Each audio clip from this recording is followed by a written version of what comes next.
Vale, vale, pues empezamos. Buenas tardes a todos a la siguiente sesión virtual GFT Experts de Customer Journey, donde José Manuel González y Alberto Dueso, nuestros expertos de UX, os presentarán el proceso de creación de Customer Journey. Si pasamos al siguiente slide, os quiero dar las indicaciones previas a la sesión. Soy Dorota Sadowska y soy la persona que va a moderar este webinar hoy. Y todos los asistentes estáis en mute ahora, desactivado durante la presentación. Al final de la presentación os activaré el micrófono para que podáis hacer sus preguntas de forma online, pero en cualquier momento podéis utilizar la función de chat usando la opción de levantar la mano. Si pasamos al siguiente slide, quería presentaros brevemente quién somos. Pues GFT es una consultoría tecnológica que realiza desarrollo de soluciones digitales y gestiona aplicaciones. También en GFT impulsamos la transformación digital de entidades líderes a nivel mundial y nuestros clientes obtienen un acceso rápido a nuevas aplicaciones, tecnologías y modelos de negocio. Si vamos al siguiente slide, os presentaré más información sobre GFT. GFT consta de más o menos 6.000 de empleados en 15 países y tiene una facturación aproximada de 430 millones de euros en 2019. En cuanto a geografías, trabajamos en Europa, Américas, Inglaterra y Asia-Pacífico. En España operamos desde 2001 y contamos con un equipo de cerca de 2.000 profesionales repartidos entre 6 sedes de Alicante, Lleida, Madrid, Sant Cugat, Barcelona, Valencia y Zaragoza. Nuestros principales sectores son bancario con 74%, seguros con 14% y industria con 10%. En el siguiente slide podréis ver áreas claves de nuestro negocio: Artificial Intelligence, Blockchain, Cloud, Data Analysis, and Internet of Things. Y ya hemos acabado con esta introducción muy cortita y ahora paso la palabra a José Manuel González para que nos explique más detalles sobre el tema de hoy, Customer Journey. Hola, buenas tardes, bienvenidos a todos y todas, ¿vale? Hoy lo que vamos a ver sobre todo es un poco en qué consiste esta herramienta de Customer Journey Map, ¿vale? Los principales objetivos que tenemos en esta sesión es descubrir un poco las ventajas que tiene mapear y conocer la experiencia de los clientes, brindar bases para la construcción de un Customer Journey Map y dar una visión para el análisis y la toma de decisiones a nivel de diseño, tanto de diseño de servicios como de diseño de interfaz. Vale, vamos a oír hablar mucho cuando hablamos de mapa de experiencia de cliente o Customer Journey del momento de la verdad, ese momento en el que tenemos alguna interacción con una marca, con un producto y es ese momento en el que decidimos comprar, decidimos compartir o decidimos volver a utilizar un servicio o recomendar, ¿vale? Esos momentos en los que tomamos decisiones importantes para una compañía que al final se traduce en dinero al comprar. Una mejora de experiencia, lógicamente, favorecerá ese, ese traspaso, digamos, monetario, ¿no? Además de momentos de la verdad, vamos a ir a hablar de términos como puntos de contacto, mapa de hipótesis, acciones de cara al usuario, emociones, sentimientos muy importantes, lo que siente el cliente, lo que sienten los usuarios en cada interacción con todos los canales y también de los puntos de dolor, puntos de fricción, esos puntos en los que tenemos que ver oportunidades para la mejora de cara a la experiencia de usuario. Customer Journey Map es lo mismo que recorrido del cliente, mapa de experiencia del cliente y en algunos países al otro lado del charco también les llaman pasillo del cliente, ¿vale? Podemos tener muchas denominaciones y una cuestión muy importante que hay que tener en cuenta que la experiencia del cliente y una buena experiencia no depende solo de un canal o producto. Podemos tener una aplicación, una web que cumple todos los principios de usabilidad, que tiene una experiencia de usuario muy buena, pero cuando vamos a otro canal fallamos, ¿vale? Podemos tener una aplicación para hacer pedidos y cuando vamos al establecimiento tenemos que hacer muchas colas. Podemos decir, en ese caso, que tenemos una buena experiencia de usuario, cumplimos las directrices, las convenciones relacionadas con la usabilidad, pero la experiencia no es buena, la experiencia global no es buena y la experiencia de marca se resiente, porque en uno de esos momentos de la verdad, al final he tenido que hacer una cola y he perdido más tiempo del que yo esperaba, ¿vale? Como cliente. Digamos que tenemos unas partes del proceso de cara a ese cliente que está muy bien, pero otros no cumplen con esa misión, ¿vale? En definitiva, ¿qué es un Customer Journey Map? Es una herramienta utilizada en el diseño de servicios para representar la experiencia del cliente o usuarios en todos los canales. Es muy importante tener esto en cuenta, en todos los canales, ya sean online, offline. En todos los canales que tiene una empresa, entidad, compañía, no pensemos solo en empresas que venden, sino también en entidades, organizaciones a nivel institucional, por ejemplo, o pues cualquier institución que preste un servicio a cualquier persona. ¿Vale? El mapa de experiencia muestra los puntos de contacto con la organización y esas sensaciones que muestran los clientes en cada interacción, esas sensaciones de satisfacción, de que no cumplen esas expectativas o sensaciones neutras, ¿no? Hay interacciones que por la propia idiosincrasia, pues a lo mejor no permiten ni que sea satisfactoria ni que no, y estar en un momento neutro, pues puede estar bien porque es muy difícil mejorarlo, ¿vale? Por ejemplo, si vamos a un restaurante, a la hora de pagar, lógicamente, podemos mejorarlo, pero seguramente sea lo que más nos cuesta, ¿no? Disfrutamos mucho del momento previo, de la degustación de la comida, pero pagar a lo mejor nos gusta menos y hay mucho menos margen de mejora en esa parte, ¿no? De proceso es un ejemplo muy básico, ¿vale? En cuanto ese gráfico que veis en la pantalla, podemos verlo como un punto de intersección entre lo que es al final eso, el diseño de servicios, la experiencia de usuario y la experiencia de cliente más global, entendida como todos los canales, ¿vale?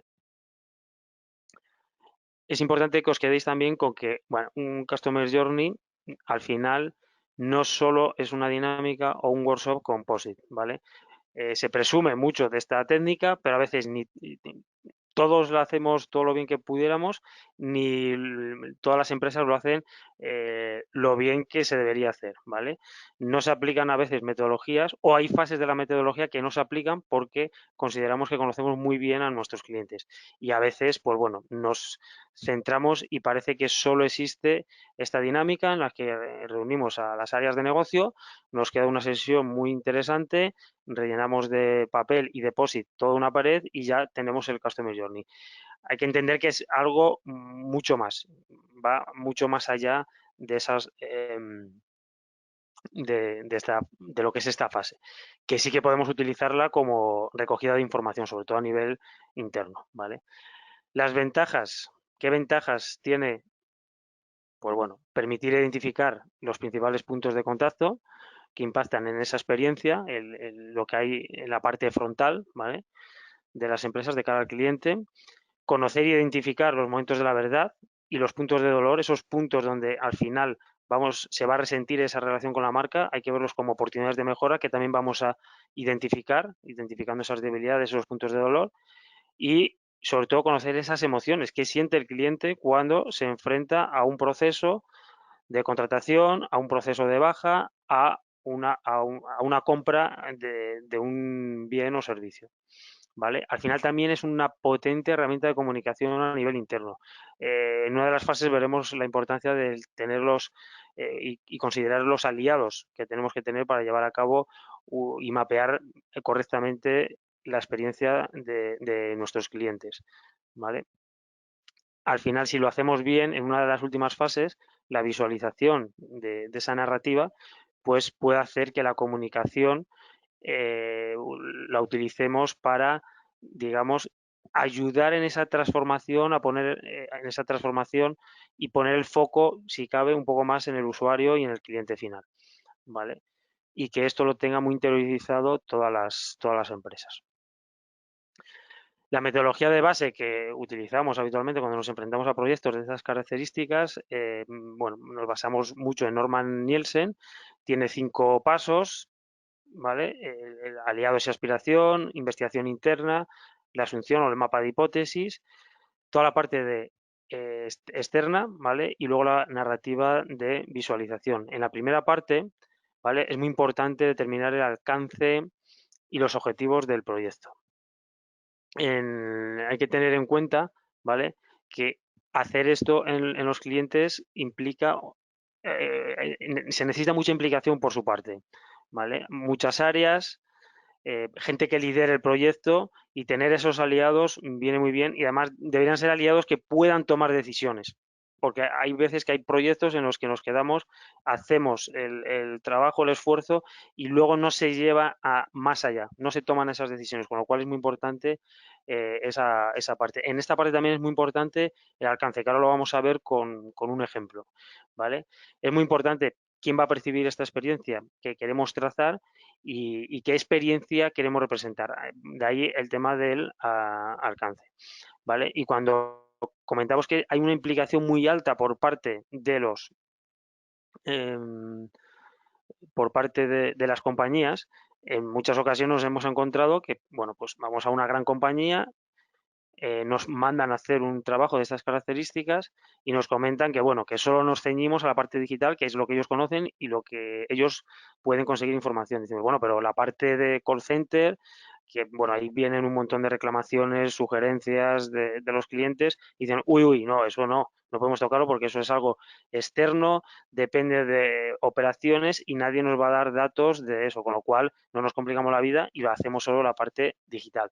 Bueno, en esos casos hay que tener en cuenta que nos quedamos un poco cojos, ¿vale? Por un lado, pero que bueno, podemos llegar también a hacer esa parte, pero mucho más acotado. En ese caso no tendríamos el espectro global de canales, ¿vale? Y a veces cuesta, ¿vale? Porque la implicación por parte de la organización para hacer y construir un mapa de experiencia es muy alto, ¿vale? A nivel de esfuerzo. Si queremos, cuando representamos el mapa de experiencia, tenemos que tener en cuenta que vamos a representar productos, ya sean bienes o servicios, procesos, públicos, el público objetivo. Muchas veces aquí fallamos, ya no tenemos, incluso llegamos a proyectos y no está bien definido, ¿vale?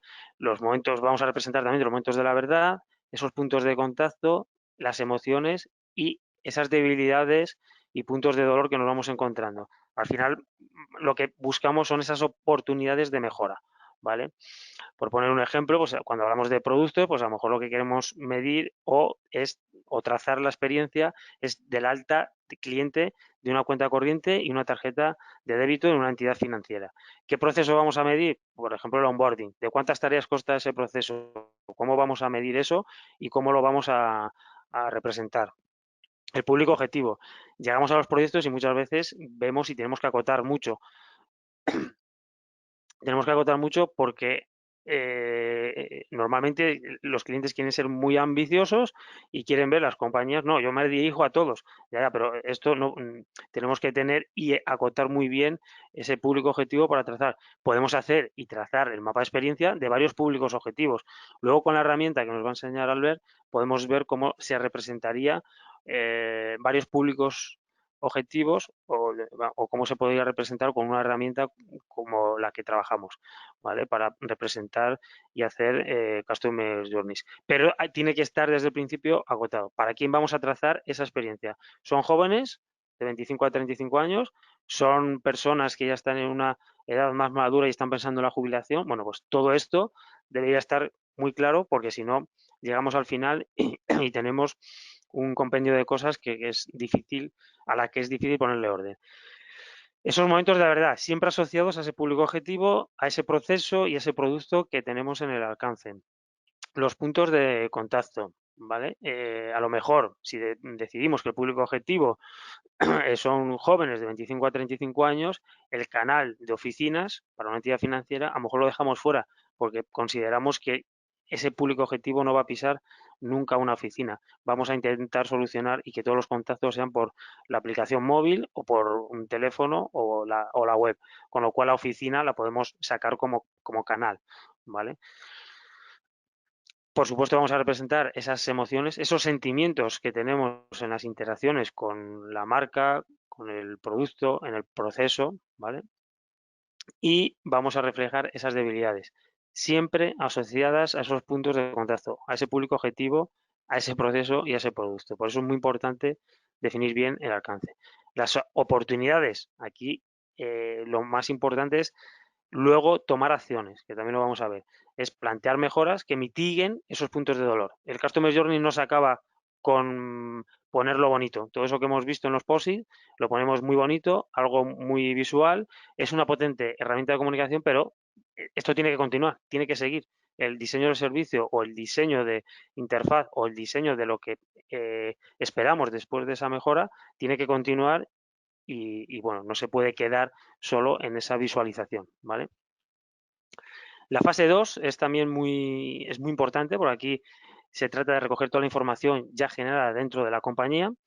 Puede haber estudios sobre marca, producto, encuestas, mensajes de los clientes que existen en redes sociales, investigación de mercados que se hayan hecho. Hay que tener en cuenta las métricas tanto online como offline, visitas a una oficina, las llamadas a un call center, tipología de consultas, analítica web y sobre todo tener muy identificados a esos stakeholders y obtener información de ellos mediante entrevistas dinámicas o encuestas si son difíciles de llegar, si es difícil llegar a ellos. ¿Con qué stakeholders tenemos que contar? Pues con todos los que intervienen en los procesos y en los canales de interacción, al final, desde los que hacen los productos, al personal de venta, a un equipo de marketing, al soporte técnico, personas que están en las oficinas, call center, proveedores de tecnología y el departamento legal. Yo siempre lo comento, ¿no? Que es muy fácil poner soluciones muy creativas, a lo mejor muy disruptivas, pero de repente llegamos a legal y dice que por una directiva europea que hay no se puede llevar a cabo eso o ese proceso no se puede hacer así porque incumple hasta 3 normas de una legislación. Eso hay que tenerlo en cuenta. ¿Esto quiere decir que tenemos que implicar a legal? Sí. ¿Que tiene que estar en todas las sesiones y en todo el proceso? Pues cuando esté un poco avanzado deberían entrar y en esa tercera fase que vamos a ver ahora de mapa de hipótesis, podría ya ver ciertas cosas para evitar sustos al final, ¿vale? Y no trazar algo o mejorar, plantear mejoras que luego no se pueden llevar a la práctica.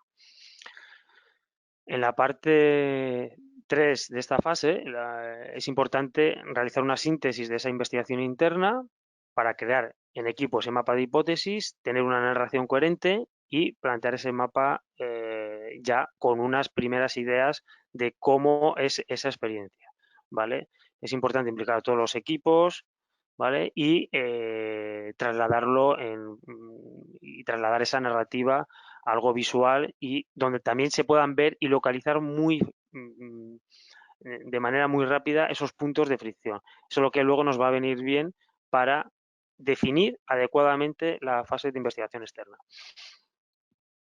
Al final lo que conseguimos es que después de esa investigación interna, tener esos aliados, podemos hacer una dinámica para ver ese mapa y trazar y cerrar ese mapa de hipótesis, pues tenemos un mapa de hipótesis que tendremos que validar. ¿Cómo lo vamos a validar?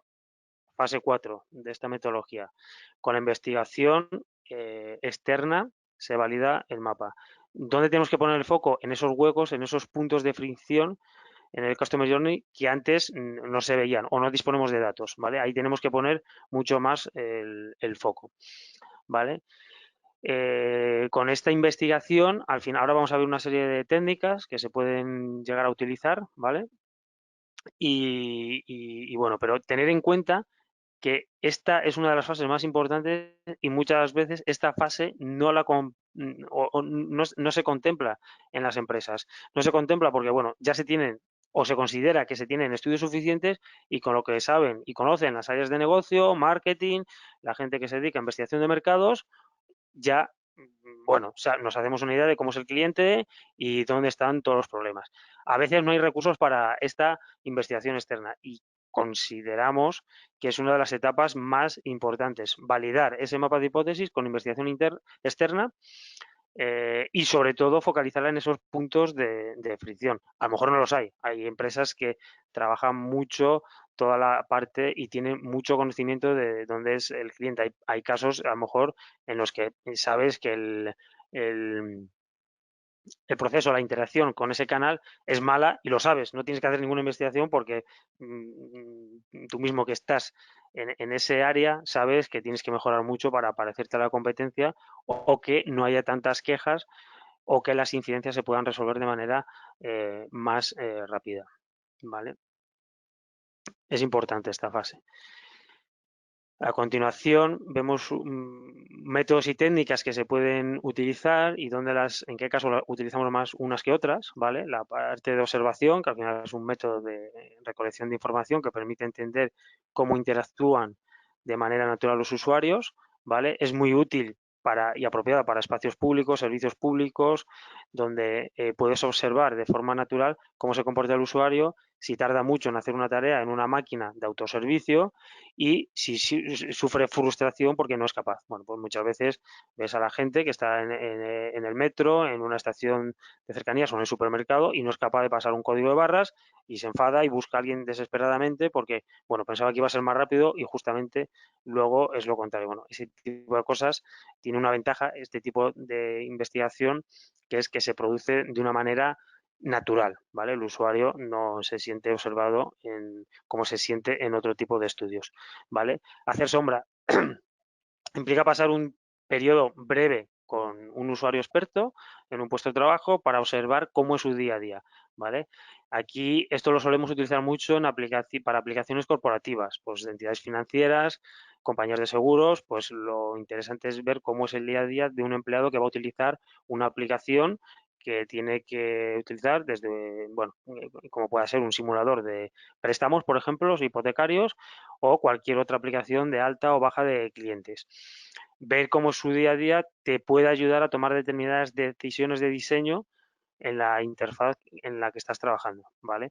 Nosotros pensamos muchas veces como diseñadores que, bueno, estamos y vamos a estar un montón de tiempo delante de la aplicación, pero bueno, cuando tomas y haces y utilizas este tipo de técnicas, te das cuenta que esos usuarios, ¿vale? Tienen un montón de interrupciones, llamadas de teléfono, gestiones en las que al final les hace perder el foco de una aplicación. Entonces, bueno, ese tipo de cuestiones se tienen luego en cuenta para tomar determinadas decisiones, ¿vale?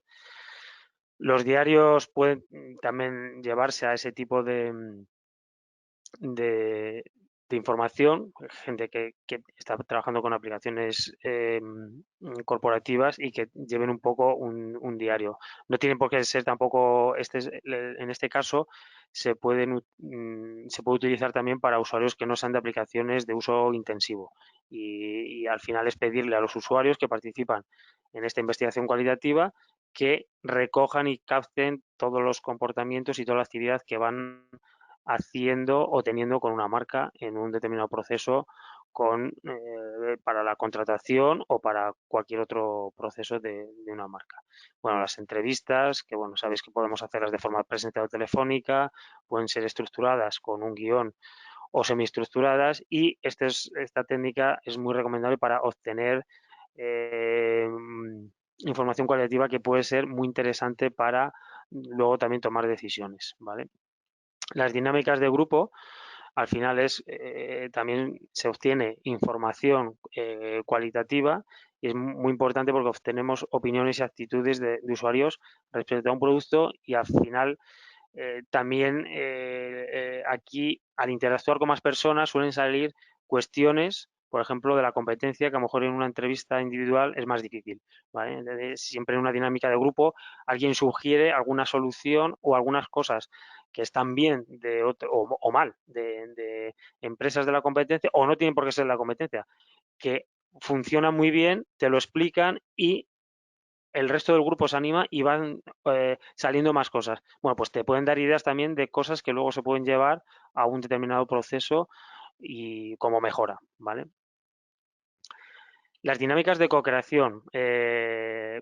Digamos que aquí mataríamos dos pájaros de un tiro. Si conseguimos hacer una dinámica de co-creación con las propias áreas de negocio de una compañía y los propios clientes, digamos que al final estamos haciendo un proceso colaborativo en el que ponemos el foco en el usuario, porque estamos invitándole a que nos cuente de primera mano todas las necesidades que tiene reales, ¿vale? Vamos a obtener investigación, vamos a tener unos insights cualitativos muy interesantes, pero además vamos a también ahondar en procesos de diseño de soluciones, ya sea de una interfaz o de cualquier proceso, con lo cual es ideal para agilizar procesos. ¿Qué pasa? Esto en esas organizaciones muy grandes no es tan fácil de llevar a la práctica y hay que estar muy convencidos porque o bien por agenda de las diferentes áreas o bien porque realmente dice, mira, yo no quiero escuchar al cliente decir las miserias que tenemos y no lo quiero ni escuchar. Eso también pasa a veces con la investigación interna. Cuando llegas a estos tipos de proyectos y empiezas a pedir información, a veces cuesta y te preguntan por qué necesitas toda esa información, por qué te tienen que facilitar todo eso, que no lo ven necesario. Al final tienen esa sensación de que todo lo que te van a dar va a retratar su mala gestión o su mala praxis, ¿vale? Con las dinámicas de co-creación y con la invitación de los clientes reales a esto pasa un poquito igual, ¿vale? Al final puede haber esa sensación de que, ostras, es que me van a poner verde, voy a salir muy mal en la foto, ¿vale? Las encuestas vienen bien cuando tenemos muy poco, o sea, tenemos puntos de fricción en los que no tenemos esos sentimientos que se puedan encontrar y necesitamos convencer a algunos de los aliados. Cuando vas con información de entrevistas o de una dinámica, pues bueno, si al final no tiene ese contrapeso a nivel cuantitativo, en algunos casos pueden decir, bueno, sí, sí, pero eso lo han dicho dos usuarios, yo necesito algo más, ¿vale? Entonces, hay proyectos que pueden ser complejos que se tengan que apoyar para dar ese soporte más cuantitativo y en esos puntos de fricción que comentábamos, que no tenemos claro cómo es ese sentimiento del cliente con respecto a la marca, a ese canal de comunicación, pues de alguna manera lo que intentaríamos es, bueno, hacer esas encuestas para tener, digamos, una mayor garantía, una validez de que al final compren lo que estamos intentando vender, lo que nos dedicamos a esto, que es mejorar la experiencia, pero al final y poner sobre todo el foco en ese cliente final, ¿vale? El cliente misterioso, que es una técnica utilizada sobre todo para evaluar y medir la calidad, ya sea de atención al cliente o de cualquier proceso. ¿Cuándo solemos utilizar esta técnica? En aquellos procesos donde es bastante complicado y la implicación que se precisa de clientes finales es muy alta.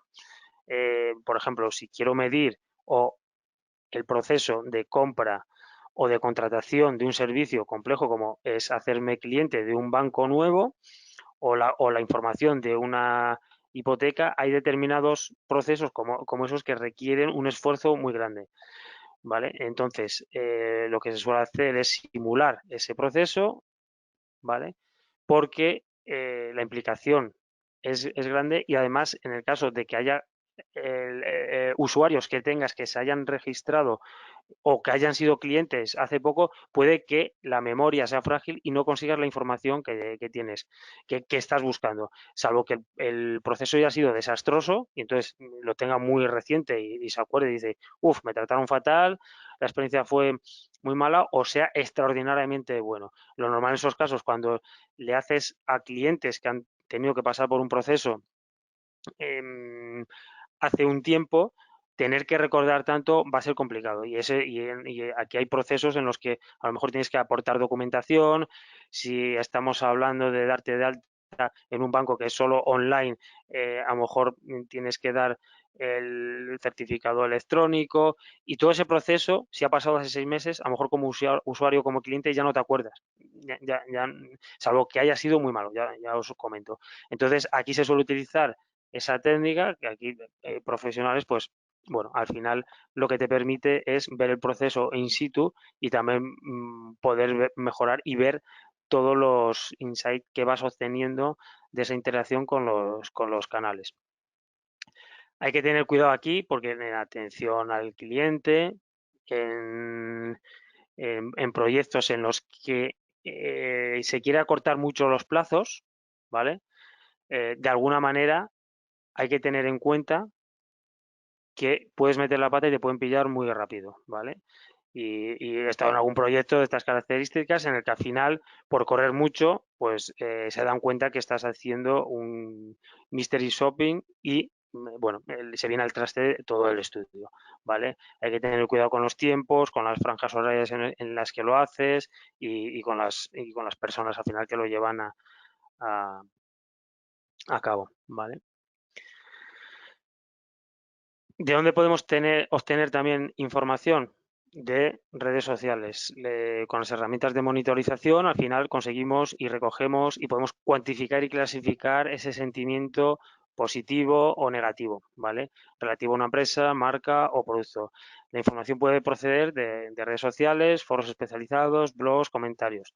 Aquí la ventaja es que también todo lo que está recogiendo se manifiesta de una manera muy natural, igual que en el caso de la observación, lo que comentamos por redes sociales a un amigo se lo comentaríamos también a lo mejor en persona, entonces es un entorno muy abierto y natural y aquí no necesitamos reclutar a participantes. Con las herramientas apropiadas podemos recoger información y ver esos sentimientos también hacia la marca, ¿vale? Y luego, bueno, al final, la última fase, ¿no? de esta metodología es importante tenerla en cuenta, sobre todo por una de esas ventajas, ¿no? Es una herramienta muy potente desde el punto de vista de comunicación, entonces es recomendable elaborar una visualización que enganche, apoyarse en narrativas, entender mejor para mostrar visualmente y entender mejor ese recorrido que tiene el cliente. Es bueno tener al final una reunión de trabajo final con los equipos que hayan participado y comparar el mapa de hipótesis que había en la fase 3 que hemos visto para ponerlo en común con el mapa de experiencia, con el Customer Journey real. ¿Vale? Es interesante que lo tengan en cuenta. Cuando hablamos de apoyarnos en una narrativa, aquí estamos hablando de personalizar el mapa, agregar fotos o ilustraciones, citas literales de los clientes, digamos, ponernos en el contexto más inmediato, ¿vale? Y esto es recomendable por hacerlo más humano y porque los equipos de las empresas que al final deciden y toman decisiones sobre el diseño de servicios, pues al final con estas herramientas tengan más empatía, ¿vale? Un mapa de experiencia al final suele mostrar de forma multicanal y como línea de tiempo. Ahora vamos a ver algún ejemplo, ¿vale? Entonces es importante ver esa línea de tiempo, ver esa parte multicanal donde vemos todos los canales, ya sea si me he dado de alta en una web, en la aplicación móvil, en una oficina, por teléfono, todo eso que quede recogido, ¿vale? Y luego además es importante, bueno, pues recoger historias que expliquen los motivos por los que ha sucedido cada historia en cada paso a lo largo del mapa. Además es bueno utilizar emoticonos que representan el estado de ánimo y las percepciones de los clientes, ¿vale? Una representación visual en la parte superior tendríamos un poco el escenario, el público objetivo y las expectativas. En la parte central recogemos toda esa experiencia y en la parte final, pues esto puede ser una estructura muy básica, ¿vale? En la parte final, al final lo que recogemos insight y la parte de oportunidades, debilidades y oportunidades que se nos presentan para mejorar ese mapa de experiencia.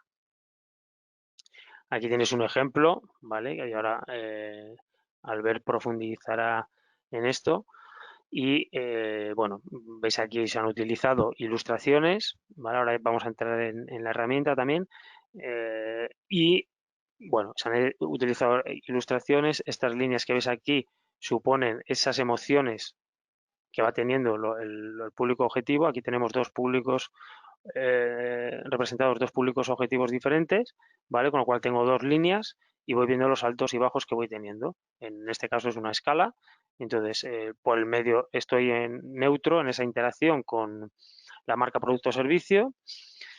Si estoy más arriba es que es satisfactorio, tengo poco margen de mejora, y si estoy más abajo, cuanto más bajo esté, es algo que tenemos que solucionar y tenemos mucho margen de mejora. Y esta parte de aquí vemos los diferentes canales y aquí lo apoyamos con narrativa de qué cosas, verbalizamos un poco lo que expresaría o está pensando el cliente. ¿Vale? Como toda metodología, hay que verla como algo que tiene que ser flexible en función de las circunstancias y en función también de los recursos de cada entidad, organización o empresa. Vale, os comentaba que en algún caso, ¿vale? En algún caso nos encontramos que nos saltamos la fase 3. Los clientes no hacen la fase de investigación externa. Bueno, pues de alguna manera, esa fase para nosotros es muy importante. A lo mejor la podemos saltar porque tenemos mucha información, no estaría mal hecho el mapa de experiencia, pero bueno, tenerlo en cuenta. En otros casos, directamente se hace un workshop, una dinámica, los famosos POSIT, y ya nos quedamos en el mapa de hipótesis y creemos que sabemos más de lo que realmente sabemos. En algunos casos se puede dar eso, que al final hacemos una experiencia que tenga un gap importante con lo que al final es la realidad. ¿Vale? Si no hacemos esa investigación. Pero en algunos casos, sin alguna de las fases, sería suficiente. ¿Vale? Luego, cuando ya tenemos ese Customer Journey, ese mapa de experiencia, ¿qué hacemos? Lo comentaba también al principio. Esto no es una foto, algo muy bonito que quede para enmarcar y ya está, ¿vale? Tenemos que evaluar el impacto de las oportunidades y mejoras planteadas y establecer KPIs de seguimiento. Con esos KPIs de seguimiento luego puedo hacer una evaluación posterior y con esas debilidades, oportunidades, puedo trazar una matriz de esfuerzo-beneficio de todas las cuestiones que puedo mejorar para de alguna manera priorizar y ver qué con el menor esfuerzo, que es donde puedo mejorar mucho más la experiencia. Todo eso es muy importante tenerlo claro cuando utilizamos estas técnicas y no quedarnos en la parte de lo enmarcamos. Bueno, hacemos el workshop, hacemos una visualización muy bonita y ahí se queda. Por eso, en la parte 1, en la fase 1, el tema de buscar los aliados es importante y estar con la gente que al final toma las decisiones. En una evaluación posterior, el objetivo al final es comprobar que todas las decisiones, todas esas acciones que vamos tomando han sido exitosas en base a, bueno, a unos criterios objetivos y a unos KPIs definidos previamente. ¿Vale? Y sin más, doy paso a mi compañero Albert, ¿vale? Que os va a explicar un poco de diseño de servicios y os va a enseñar una herramienta para hacer esto de manera visual y bueno, aprovechar un poco las herramientas que existen en el mercado. Hay más de una, pero bueno, nosotros utilizamos habitualmente esa y bueno, doy paso a Albert, ¿vale? Albert. Venga, vamos allá. Vale, en el diseño de servicios end-to-end, si pasamos, vale. Normalmente lo que nosotros utilizamos es el diagrama de servicio Blueprint, que es mucho más completo que el Customer Journey. En este diagrama lo que se muestra es de una forma muy visual todos los procesos necesarios para que se pueda dar el servicio. Si nos fijamos en el gráfico de la derecha, podemos ver que el Customer Journey estaría dentro de este diagrama de servicio, pero si bien el Customer Journey va muy centrado en las actividades que hace el usuario, el Blueprint lo que nos añade es una serie de capas de procesos, personas y tecnología que no son visibles para el usuario, pero que realmente son imprescindibles para que se pueda dar este servicio. Vale, en la siguiente. Vale, aquí podemos ver cómo sería la estructura de un Service Blueprint que contiene 4 elementos o capas básicas que son muy importantes. La primera sería el Customer Journey, que aquí, bueno, José ya lo ha explicado muy bien. Aquí tendríamos todas estas actividades que hace el usuario, estos pasos, el tema emocional, etcétera, que ya hemos explicado previamente. Luego tendríamos la capa de Front Stage. Aquí podríamos ver cómo la empresa interactúa, cómo la empresa que da el servicio pues interactúa con el cliente o el usuario. Todas estas acciones, ¿no? Podemos tener dos tipos de acciones. Acciones de empleado, por ejemplo, cuando estamos en una tienda y un empleado pues nos está atendiendo, o también acciones que se dan por tecnología, por ejemplo, un chatbot, la web, el móvil, etcétera, ¿no? Luego tendríamos más abajo la capa de Backstage Actions, que serían un poco todas las acciones que tienen por objetivo apoyar las actividades que pasan en el front stage. Estas actividades o acciones no son visibles y un ejemplo aquí podría ser un sistema que maneja el inventario de producto. Por ejemplo, si estamos en una tienda y el cliente le pregunta a un empleado si hay stock de este producto, el empleado irá al ordenador y mirará en un sistema de inventariado de stock, pues si este producto existe, ¿no? Pues esta acción o este resultado que nos daría el sistema de inventariado, pues sería un ejemplo de backstage.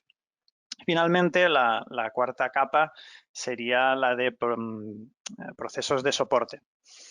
Estos procesos serían, digamos, los necesarios, los que habilitarían que todas las actividades que se hacen por encima de esta estructura se puedan dar o se puedan llevar a cabo.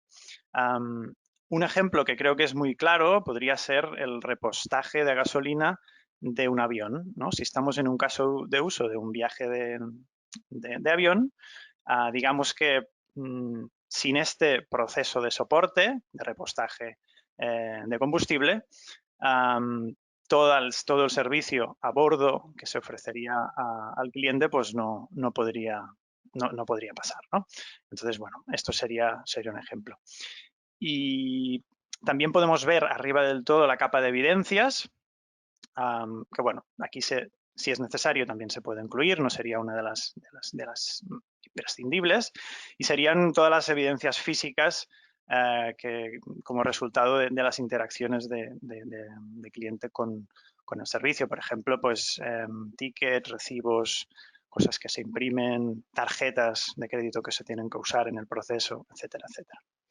Y ya para acabar esta estructura, algo también importante son las líneas divisorias.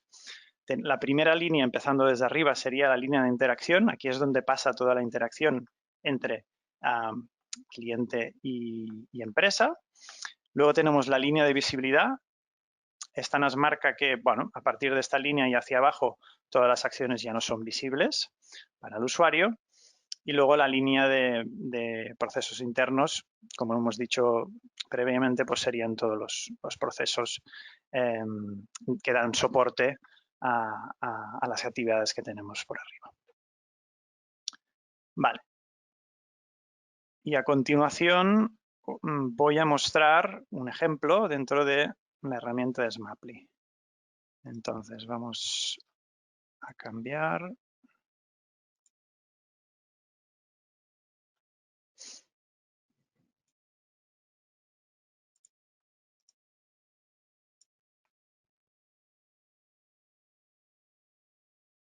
Vale. Vale, esto es la herramienta Smaply, es una de las herramientas que se pueden utilizar para hacer este tipo de diagramas. Nosotros en GPT la hemos utilizado y realmente es muy potente. Dispone de varias plantillas y además también podemos podemos hacer, bueno, podemos definir varias personas, como José ha mencionado antes. Entonces, en un mismo diagrama podemos tener distintos públicos objetivos. Podemos hacer mapas stakeholders y obviamente también journey maps, ¿no? Tanto Blueprint, que sería el que ahora os voy a enseñar, como solo la parte del journey map. Vale, el ejemplo que aquí os muestro sería un caso de uso de una persona, Ana, que va al aeropuerto a coger un avión. Entonces, si voy de arriba hacia abajo, podemos ver las diferentes capas. La primera sería la de stages o fases, que en este ejemplo se han dividido en dos: pre-boarding, antes de subir al avión, y la de onboarding. Si vamos un poquito más abajo, ya encontramos el territorio del Customer Journey Map que nos ha explicado José. Aquí tendríamos los diferentes pasos o actividades que hace el usuario, por ejemplo, pues el check-in, la llegada al aeropuerto, etcétera. Para cada paso podemos poner una ilustración, que esto, pues, digamos que ayuda mucho a ponerse en contexto. Está muy bien el texto, pero la ilustración, pues, es mucho más claro. Y aparte, para cada paso tenemos una capa en que podemos añadir información extra, ¿no? A medida que voy bajando, los pasos nos van siguiendo, con lo cual está muy bien para no perder el foco en qué paso estamos trabajando. A continuación vemos el Channel Overview. Estos serían todos los canales con los que puede interactuar el usuario cliente, y por paso podemos ver en cuáles de ellos interactúa, ¿no? Por ejemplo, cuando Ana pasa la seguridad del aeropuerto, podemos ver en estos puntos rojos, ¿no? que es, digamos que son los de Ana, porque la tenemos en rojo, pues pasaría el canal de conversación cara a cara, y otro canal sería la aplicación móvil, ¿no? Más adelante se explicará en la parte más de interacción, pues, qué pasa con estos canales. Por aquí simplemente se enumeran para tenerlos todos, y en cada paso, pues, cuáles son los importantes. Luego vemos el journey emocional, que José, pues, también ya lo ha estado comentando, ¿no? Por cada paso, cómo va evolucionando este estado emocional del usuario. Y aquí ya llegamos a la línea de interacción, es decir, cómo el usuario va interactuando con la empresa que da el servicio, ¿no? O los distintos trabajadores o tecnología por parte de la empresa. Si seguimos con el ejemplo de que Ana pasa la seguridad, habíamos visto que había una interacción cara a cara. Aquí la podemos explicar. Digamos que seguridad hace un chequeo tanto de la persona como de sus cosas que están en la maleta, y en este caso la aplicación móvil lo que hace es mostrarle el boarding pass, ¿no? Para que muchas veces al pasar la seguridad, pues esto se pide, ¿no? Si seguimos un poco para abajo, ya llegamos a la línea de visibilidad. Por lo tanto, aquí en este nivel tendríamos la capa de Backstage Actions. Un ejemplo aquí, por ejemplo, cuando Ana está pasando el control de pasaporte, lo que vemos es que tanto las azafatas como el equipo de pilotos, pues ya son conducidos hacia el avión, ¿vale? Se aprovecha este tiempo, pues, en este momento está pasando esto, ¿no? Por detrás. Y finalmente llegamos a la línea interna de interacción con los procesos de soporte. Y un ejemplo que ya he comentado antes es que cuando, por ejemplo, Ana está esperando para entrar al avión, pues se hace un poco se pone combustible al avión y se pone también todas las maletas a bordo, ¿no? En este momento. Así que, bueno, esto ilustra bastante bien este ejemplo. Y, bueno, no me voy a extender mucho más. He dado un poco una pincelada a cada capa para que veáis lo que es capaz y, bueno, la potencia o lo atractivo que es utilizar esta herramienta. Y antes de acabar, también me gustaría mencionar que relacionado con el diseño de servicios, ahora mismo GFT también estamos trabajando en el sector de industria y algo que estamos empezando a ayudar a las empresas es a servitizarse. Es decir, estamos ayudándolas a servitizar productos a servicios. La servitización al final es la transformación de un producto en un servicio y la verdad que requiere bastante experiencia en diseño de servicios para mapearlo todo y tenerlo todo controlado.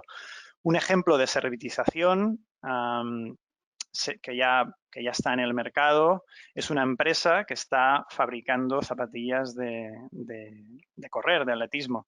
Entonces, el corredor o usuario, en este caso, no paga por un producto, sino que paga por un servicio.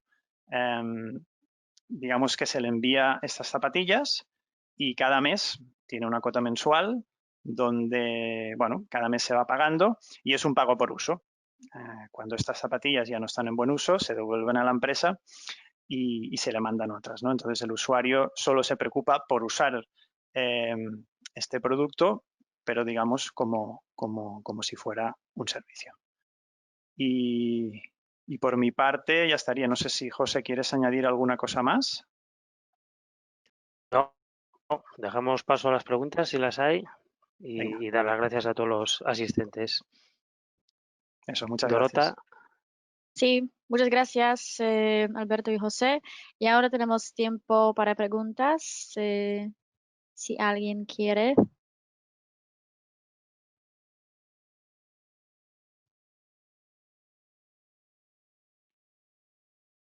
Pues sí, parece que no tenemos preguntas. Pues muchas gracias por participar y muchas gracias a nuestros ponentes por la presentación. Hemos grabado esta sesión y la enviaremos a todos próximamente dentro de esta semana. Y ya está. Gracias y buenas tardes. Buenas tardes. Buenas tardes. Gracias.